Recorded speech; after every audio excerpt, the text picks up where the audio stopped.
So as we start, I just want to say this venue, isn't this such a cool venue, everyone? Yeah. And guess what? It started off in 1953, and I really like 1953 because I can say this is before my time. These days, I can't say that very often, but this is really quite a few years before my time. And it's proof to say all spaces, all people, can actually have long longevity lifespans, as well as purpose-driven. And so this is how we have actually retrofitted this wonderful old building here. On that note, as we speak about, sort of aging and all that, the truth is, I think there are two big challenges facing us today. Much has been spoken about climate change, 1.5 degrees, global warming and all that. But lesser has been spoken about this whole demographic shift that is upon us. And the truth is we need a great planet so that all of us people can live in it. So the E in ESG is really important. Equally important is the S of ESG too. So it's about environmental impact as well as social impact. So effectively, when we look at it, the clock is ticking, it's urgent, we all need to do something now. But do we look at it as a problem? It's like, oh my God, what am I going to do? I'm going to grow old. Or do we kind of say like, hey, lifespans are now getting longer. I had the opportunity of meeting Dan last night and talking about, longevity. I said I wanted to live till 100. He's promised me, and I have it on film, that you're going to help me live till 100. Yeah. Effectively, the opportunities to live longer, more purposefully, and for businesses to actually benefit from this opportunity as well. But that said, is it glass half empty or glass half full? I think we need a sort of a paradigm shift in terms of how we think about aging. So I'm going to share some dimensions that we'd like to kind of tee up for conversation. The first one, are we talking about aged people or aging societies? And I think, I do want to draw that distinction. We have aged people, and that's not going to go away. But to address it, we need to look at society in totality. So look at this pyramid here. 1975, the bottom of the pyramid is where we have more younger people. Blue is male, pink is female. And as you look at it, this year, 2024, you can see it bubbling up. So there is a very large middle-age sector. This is Singapore population. So guess what's going to look like? We've all heard, by 2030, we're going to actually be super aged. 1 in 4 of us is going to be above 65. I will be in that group. In fact, I'll be in that group before 2030, but that's another story. In 2050, not only is the widest band of the population sort of like shifting upwards, the scary thing is, look below, the young group is actually getting smaller. So, there'll be less people to look after older people, but, this is society as a whole. So that's why, we are sort of saying that when we think of aging, let's think of aging societies, which include that segment of aged people, but if we are to address it and turn it into an opportunity, we need to look at society in totality. The second point, caring for or living with. Typically, as an Asian society, we are very deferent and very respectful for our elders, which is great. And we take very good care of them, and we will continue to do that. However, I think, there's a shift here. When you say caring for someone, you think of they're not able to do things by themselves. You need to do things for them. You need to kind of always think about how to kind of get them engaged. And it tends to sort of be putting them in a certain sort of a segment or bubble. But if we think about integrating them and not isolating them into life, living with, I think that therein there is also that change in mindset.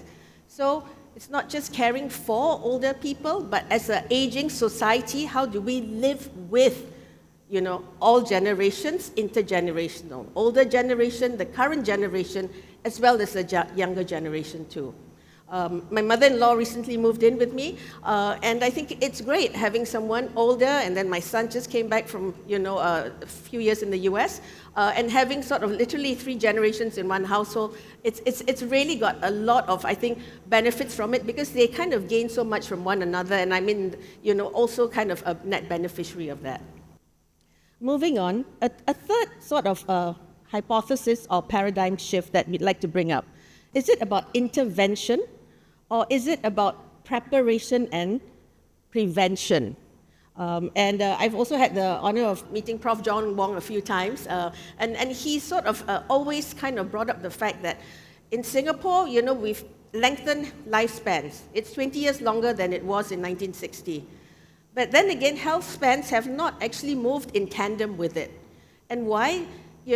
Because maybe, we're all in denial, we don't want to kind of go for that health check, that medical check and all that. But if we can detect early, prepare for things early, and prevent our health from sort of like going belly up, I think, that would be great. But when I say health, I don't just mean physical health. It's mental health, it's financial health, it's also social health as well. So I think we also need to look at health in totality, health in the context of living, and living in the context of aging societies. So with that, so don't wait for something to happen. It's sometimes a little bit too late when something happens and we choose to intervene. I think it's about starting early, as you saw in the video just now, such that we can actually help people to break out of that cycle. And it's important to do so. So even with financial planning, let's start earlier. And I think that need is even more acute now because we're living longer. So we'll need more money to live longer. We hear a lot in Singapore, people are moving to JB because it's cheaper there. But that's the reality of life. The cost of living is going up. So we have to start saving and be very prudent and think about retirement planning from a much earlier stage. The same applies to our health as well, so not just financial health. So preparation and prevention. So these are some mindset shifts that we're talking about. As we go along, is it about some aspects of life or all aspects of life? I remember when I was a little girl growing up, my dad used to always ingrain on me, a chain is only as strong as its weakest link. So you could have many links on that chain that's really strong. Where's that chain going to break? At its weakest link.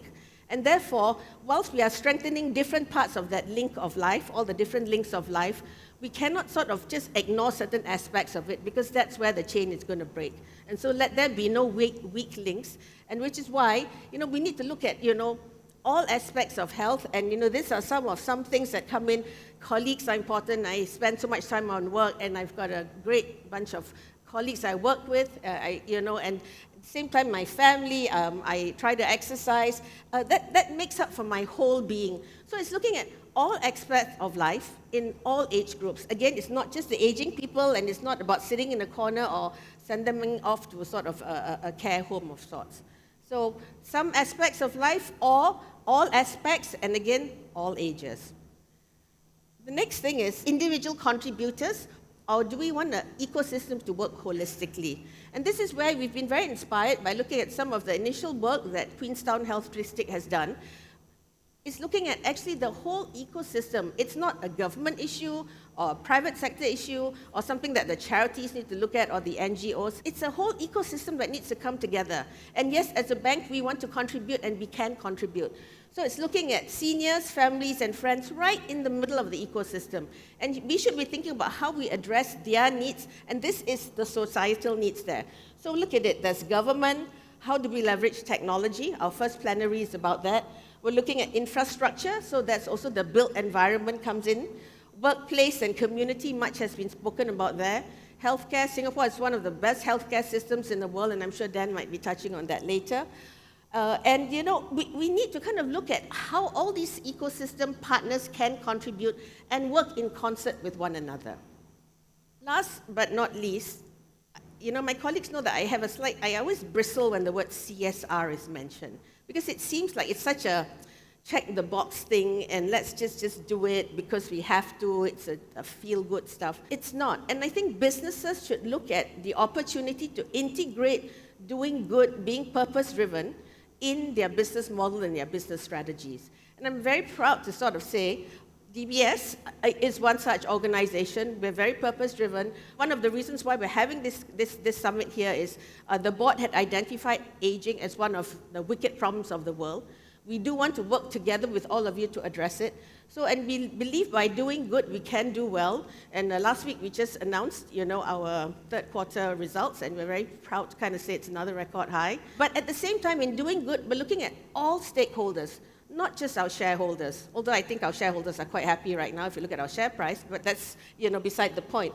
The key thing here is we are pledging not just money, giving back $1 billion, what we said over the next decade, but we're also giving back our time and our talent. Also, 1.5 million volunteering hours over the next decade. And so this is how we would like businesses to look at doing well by doing good and not just ECA, CSR activity. So A little bit on the DBS Foundation, because that's how we do well by doing good. The bank and the foundation work very closely together, and it's been 10 years, and 10 years on, this is some of the impact we've created. And if you look at it, we've awarded grants to over 140 initially social enterprises, because that's what we championed initially. Then we said, wait a minute, a lot of SMEs too are profit and purpose-driven jointly. So we said, let's expand it and also include providing grants to SMEs.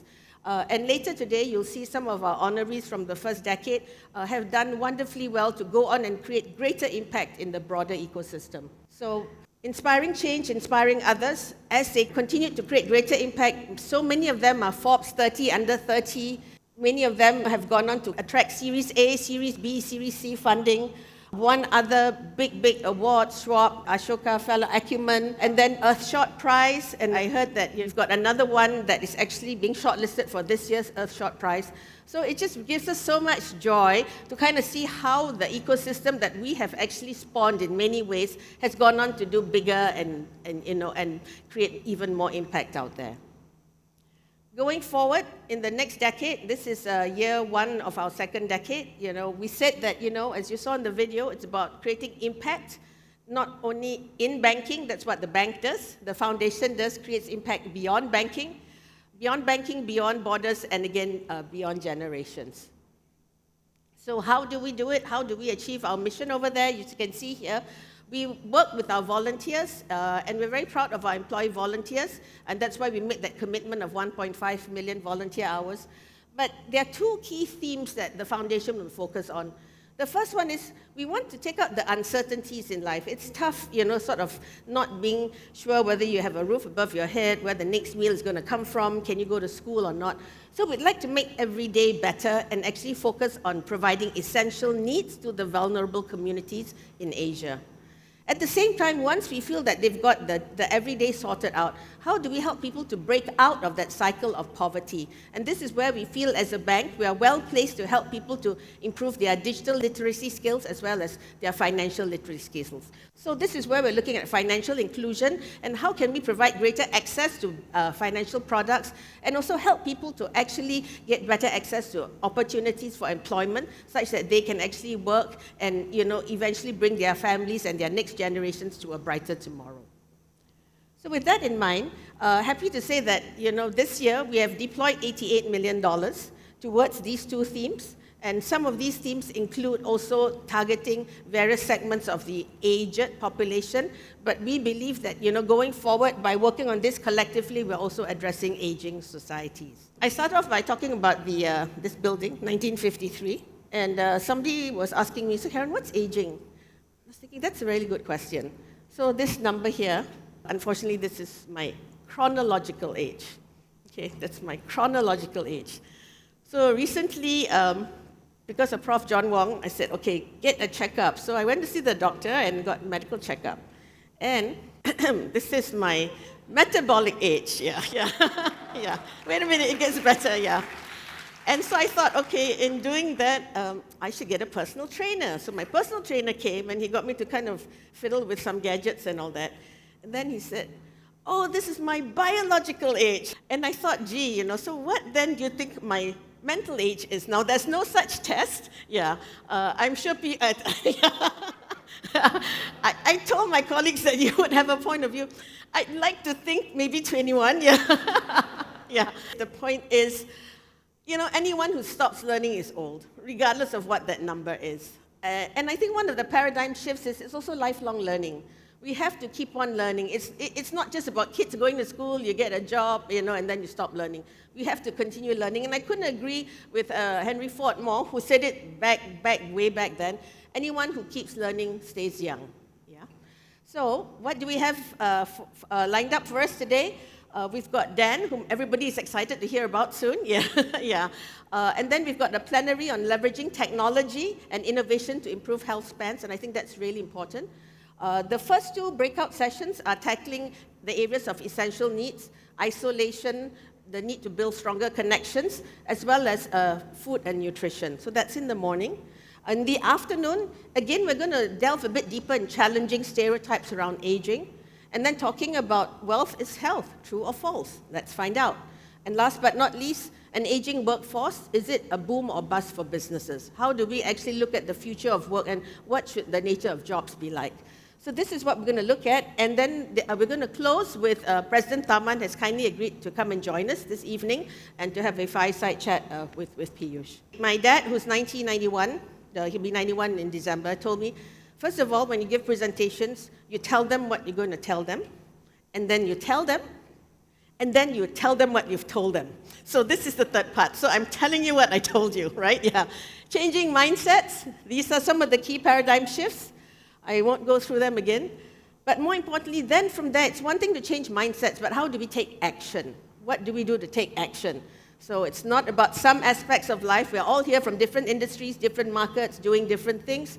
All aspects of life, all ages. Let's work together holistically, and let's all strive to do well by doing good. And in doing so, we hope that, it's not just about longer lifespans, but, we think it's about longer living spans. Because lifespans is almost like existing. You're alive, but are you actually living? And I think what we'd like to do is for all of us to kind of live long, fruitful, productive, purposeful lives right to 100, and, because truly that is a future that's upon us. That's a future that I think we can co-create together. So thank you for coming and have a wonderful day.